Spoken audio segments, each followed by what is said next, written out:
Spotify stock is up nearly 132% over the past year, and if we look at the past 5 years, it's up almost 212%. And only year to date, it is up a whopping 57.5%. So, with this in mind, I'm going to be looking at Spotify stock to determine what price we should pay for the stock after this huge rally it has been in. But first, let's talk about what Spotify does. Even though most of you probably know what Spotify is a streaming service that streams music and offers subscriptions for people to purchase in order to listen to music ad free. Or you can listen to Spotify with ads, which is how the company makes their money. With Spotify, I'm going to be looking at a few metrics to look at the financial health of the company. The first thing I'm going to look at, however, is the PE ratio, which doesn't really have much to do with the financials. However, it is mainly the valuation of the company. And right here, we have a trailing PE ratio of 110 on Spotify, which means the price of the stock divided by the earnings per shares comes out to about 110. With this, the stock market on average is at about a 20 PE ratio, meaning for the stock market on average, you would be paying 20 times the amount of earnings of the entire stock market. So, as we can see here with Spotify, they have a pretty high valuation, which means you'd be paying a 5x premium compared to the stock market if you bought Spotify today.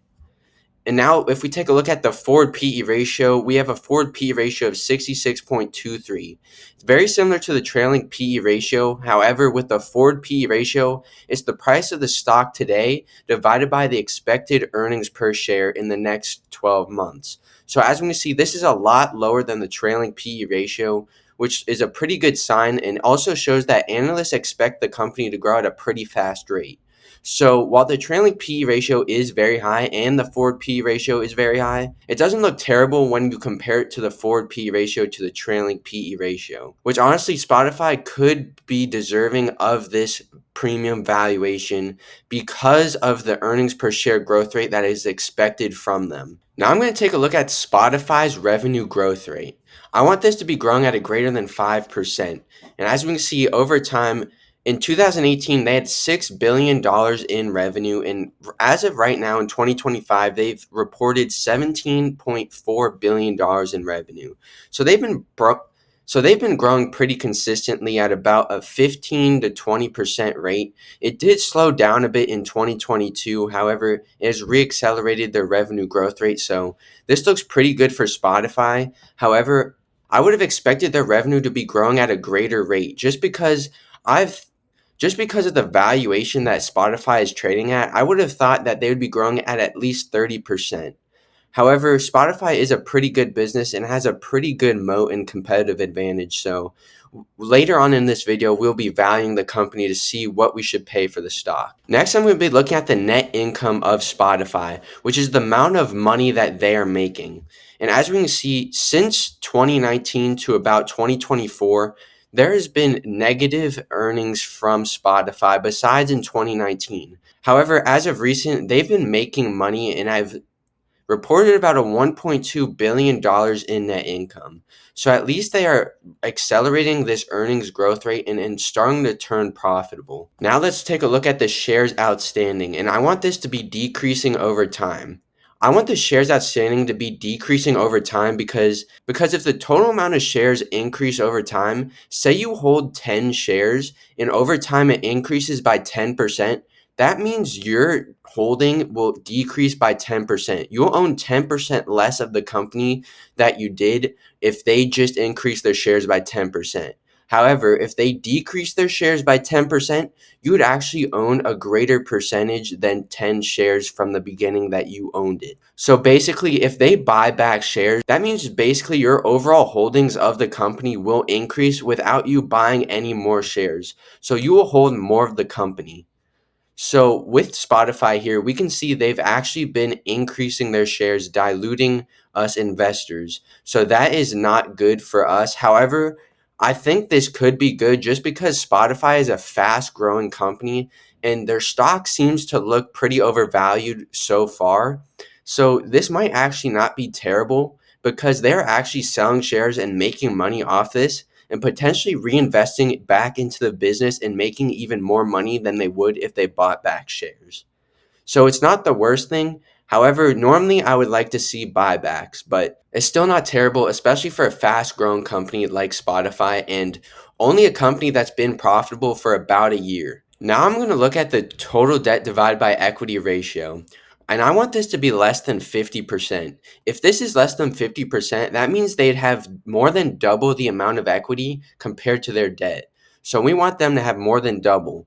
And as we can see here, we have a 34.87% total debt to equity ratio for Spotify. So that is a check mark and is less than 50%. And I also want to add, if we take a look here at the total cash of Spotify, they have almost $7 billion in cash. And if you compare that to the debt, they only have $2.18 billion in debt, meaning they could just basically pay off their debt right now and have over $4 billion in cash. So they look very good financially on the balance sheet. So that's a good thing. And I would say there's almost a 0% chance for them to go bankrupt in the next, say, 10, 20 years unless something terrible happens. This looks good for Spotify's balance sheet. The final metric that I like to look at is the analyst expectations of their earnings per share growth over the next 5 years. And I want this to be greater than 5%, showing that analysts expect the company to continue to grow at a decent rate. Because what people don't really tell us about in the stock market, it's not really gambling and it's not betting.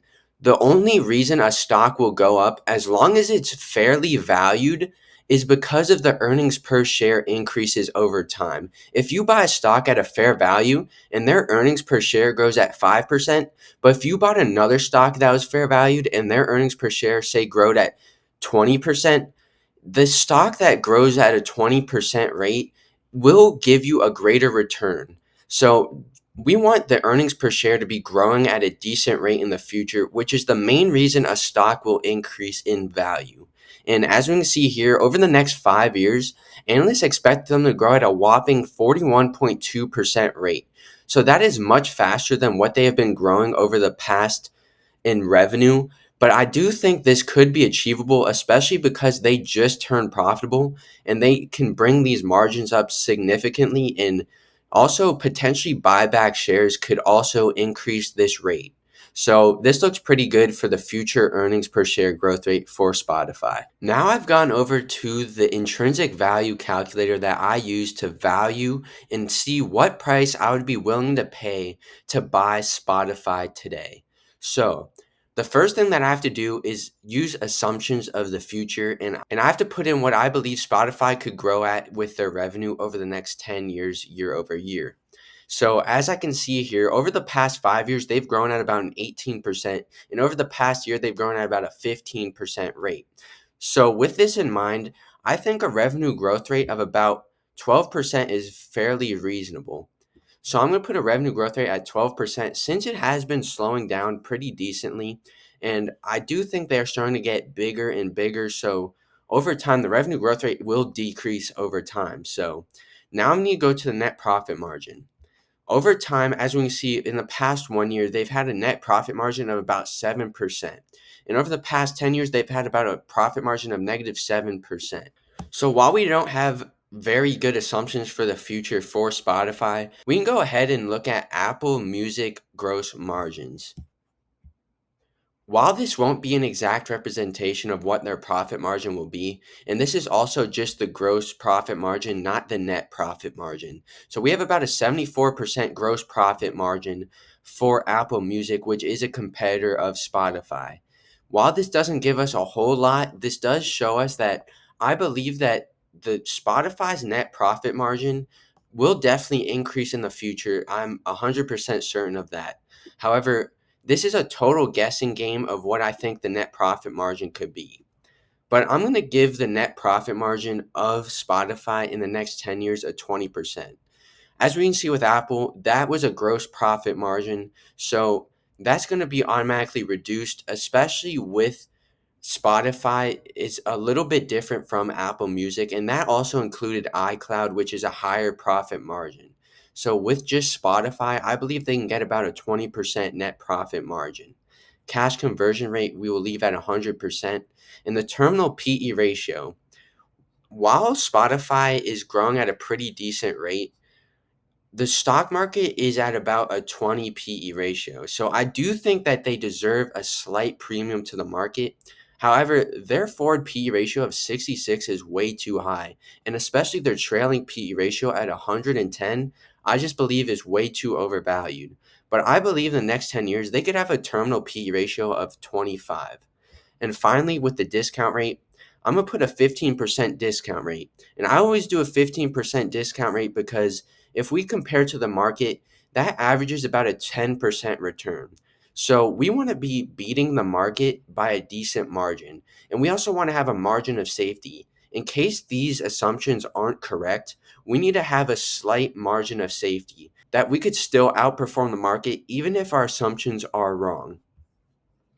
So as we can see with these assumptions, I have a fair value price of Spotify at about $496 per share. And I believe if you believe these assumptions and you bought this stock today, I think you can make about a 10% return year over year. So it's definitely not a bad investment right now, but I do think it is very uncertain of the future, especially with the net profit margin. I would personally wait at least a few years to invest in this company for it to be more established and see where the company is heading. And I do think this, as of today, it's way too overvalued. But that's just what I think. And I think you could, once again, make an okay return, make about market average return if you bought Spotify today. So thank you guys for watching. This is Valuation Investing, and see you.